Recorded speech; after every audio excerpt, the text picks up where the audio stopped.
Relaciones de equilibrio sobre superficie estable, en decúbito prono. Primero el niño con los brazos apoyados. El fisioterapeuta se coloca a un lado y lo toma por los hombros y lo mece de izquierda a derecha suavemente como maniobra preparatoria para darle confianza. Seguidamente le da ligeros empujoncitos con un solo dedo hacia los lados, hacia anterior y hacia posterior, teniendo en cuenta que el niño debe haber recuperado la posición central entre empujón y empujón. La progresión continúa utilizando un juguete que llama la atención del niño. Se intentará cogerlo quedando solo apoyado en un brazo, de modo que él solo se está desequilibrando y equilibrando.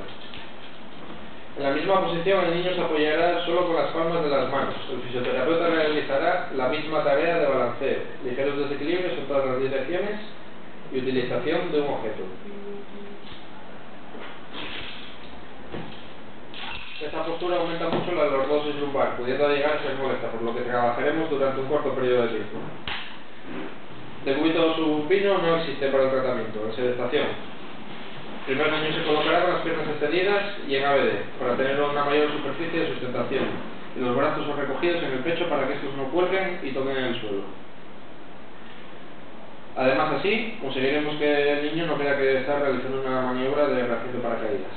El fisioterapeuta se colocará detrás del niño con las piernas extendidas sin ABD y un rulo en la región lumbar para proteger su postura.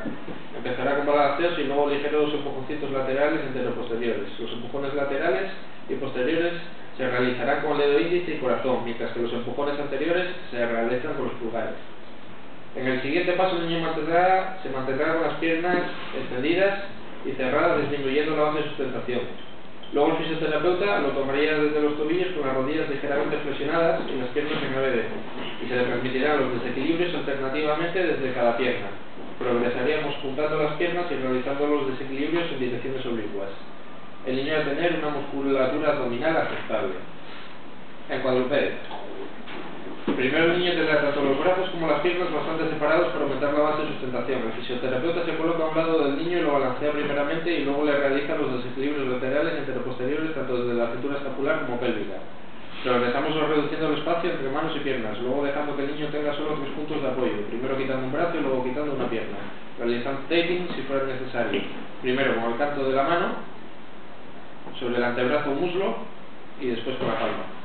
Seguiríamos progresando dejando al niño con solo 2 puntos de apoyo, primero contralateral, también realizando taping, y luego con 2 puntos de apoyo como lateral, dejando que el niño mantenga esa posición el mayor tiempo posible. Esta última progresión es complicada de realizar. Posición de arrodillado. Realizaremos los mismos balanceos y desequilibrios laterales enteroposteriores desde ambas cinturas. Primero con las rodillas más separadas y luego más juntas. Y durante el desequilibrio hacia posterior el niño tiende a sentarse sobre los talones, se le realizará un taping en el glúteo. En posición de caballero sirviente, se realizarán balanceos y desequilibrios. Se utilizará esta posición para pasar a la bipedestación lo más lento posible.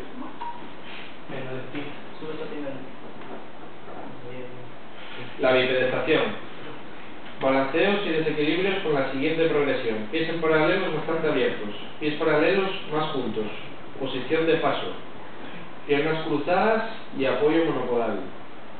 En esta última no se realizan desequilibrios, sino que se da una pelota al niño y que la mueva.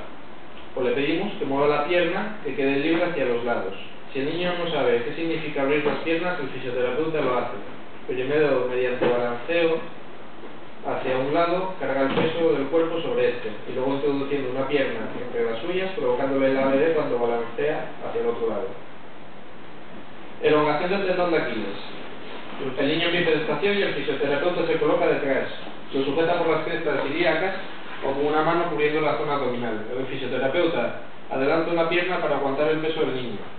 Este con el tronco ligeramente flexionado hacia adelante se deja llevar hacia atrás quedando apoyado en la pierna del fisioterapeuta. Mantiene las rodillas extendidas y sin mover los pies de manera que se produce una reacción de flexión dorsal del tobillo que estira el tendón.